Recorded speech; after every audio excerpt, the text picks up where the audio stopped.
Hello everyone, library educator channel में आपका स्वागत है। प्रीवियस क्लास में हम डिस्कस कर चुके हैं कि नाउन क्या है एंड नाउन के टाइप्स कितने होते हैं। आज हम पढ़ेंगे नाउन के रूल्स। नाउन के हम सेलेक्टेड रूल्स ही पढ़ेंगे। So let's start our session. First rule is noun का प्रयोग केवल सिंगुलर फॉर्म में ही किया जाता है। ये अनकाउंटेबल नाउन होते हैं, जैसे poetry, luggage,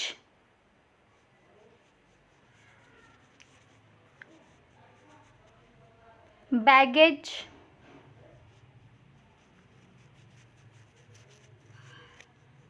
work, jewellery.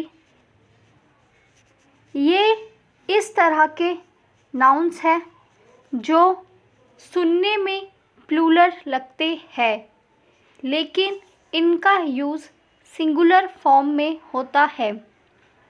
For example, the scenery of Kashmir is very charming,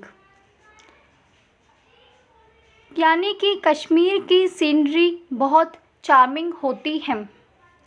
वैसे तो कश्मीर की सभी सीनरीज चार्मिंग होती हैं, यानी बहुत अच्छी होती हैं, लेकिन यहाँ पर हमने सीनरीज़ की फर्स्ट फॉर्म यानी सिंगुलर फॉर्म का यूज़ किया है।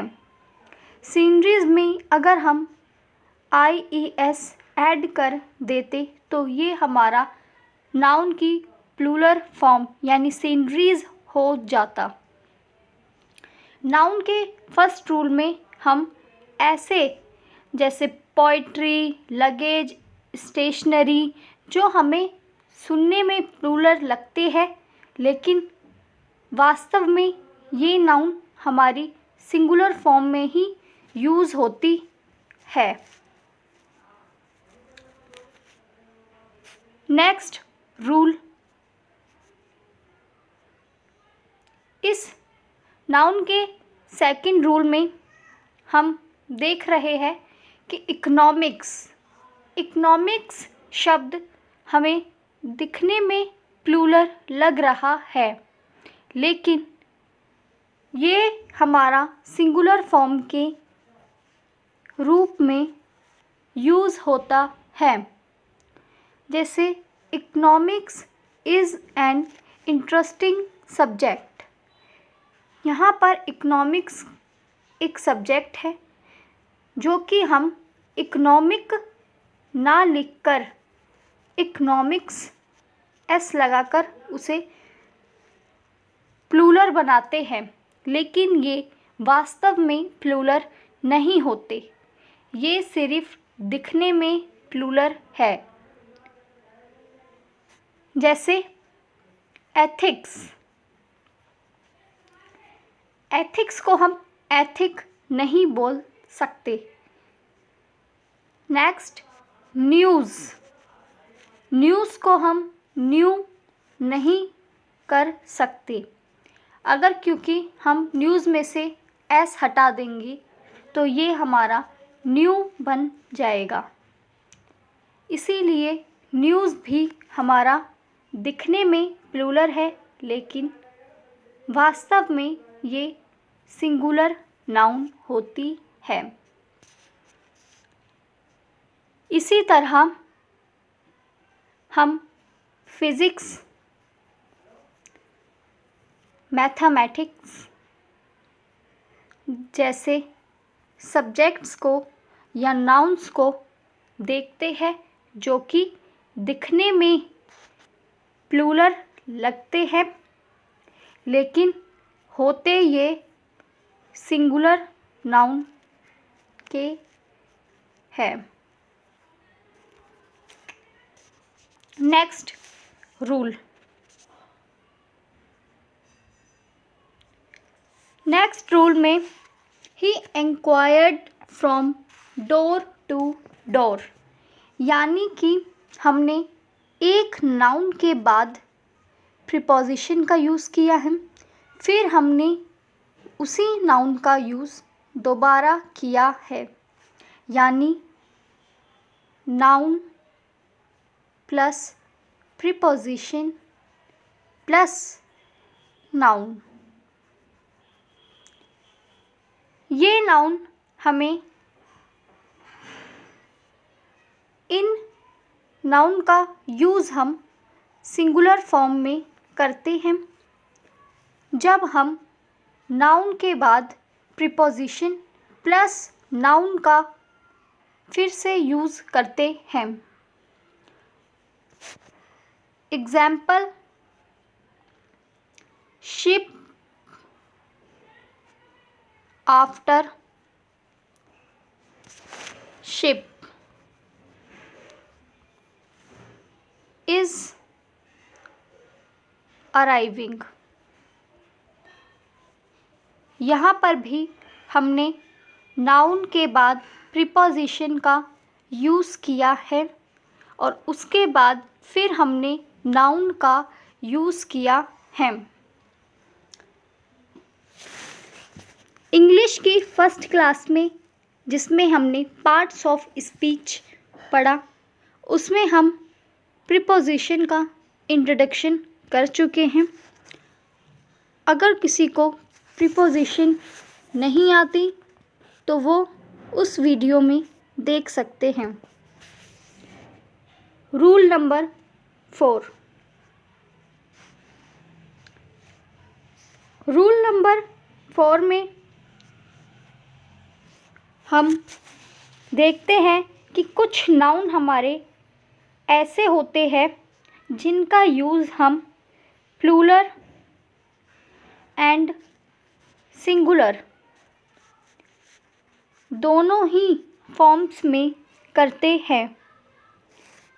जैसे our team is the best. यहाँ पर टीम हमारी एक दिखने में प्लूरल शब्द है, लेकिन टीम का यूज़ हम सिंगुलर फॉर्म में करते हैं क्योंकि टीम हमारी एक ग्रुप को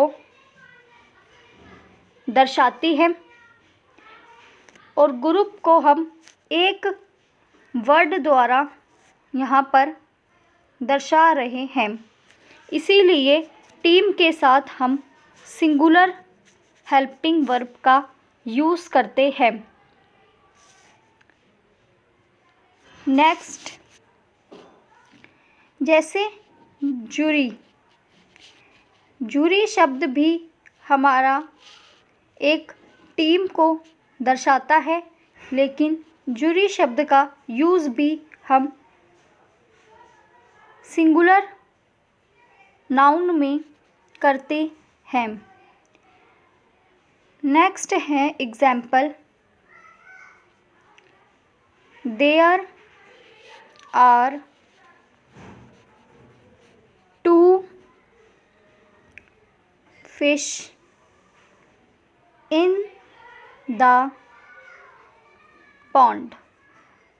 यहाँ पर हमने देयर के साथ प्लूरल हेल्पिंग वर्ब यानी कि आर का यूज़ किया है, जो हमें बताता है कि कुछ नाउन, यहाँ पे नाउन हमारी फ़िश हैं, कुछ नाउन हमारी ऐसी होती है जहाँ हम प्लूरल और सिंगुलर दोनों का ही यूज़ कर सकते हैं। जैसे सीरीज़। सीरीज़ में हम सीरीज़ हमारा दिखने में प्लूरल है, लेकिन ये सिंगुलर में ही काउंट होगा। हम सीरीज़ में एस हटा के उसे सीरी नहीं बना सकते। नेक्स्ट रूल, हमारा 5th रूल यह बताता है कि हम आम बोलचाल की भाषा को गलत बोलते हैं। जैसे अगर हमें किसी के नाम की तारीफ़ करनी होती है तो हम गुड नेम बोलते हैं, जो कि वास्तव में गलत है। हम उसे नेम ही बोलेंगे। जैसे बैड ड्रीम को हम नाइटमेयर बोलते हैं। कई बार हम कज़िन, ब्रदर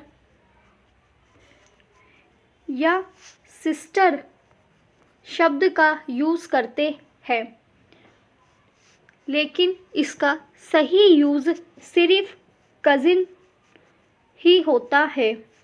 हम कज़िन, ब्रदर या सिस्टर नहीं बोल सकते। ये क्योंकि कज़िन शब्द ऐसा होता है जो हमारा एक पर्टिकुलर जेंडर नहीं बताता, ये हमारा सिर्फ रिलेशन बताता है। आई होप गाइज आपको ये रूल्स समझ आए होंगे एंड आई होप कि आपको हमारा ये सेशन पसंद आए। सो पसंद आए तो लाइक, शेयर एंड कमेंट। आपको कोई भी क्वेरी हो तो आप नीचे कमेंट बॉक्स में कमेंट कर सकते हैं। सो आज का ये सेशन हम यहीं समाप्त करते हैं। Okay, thank you guys.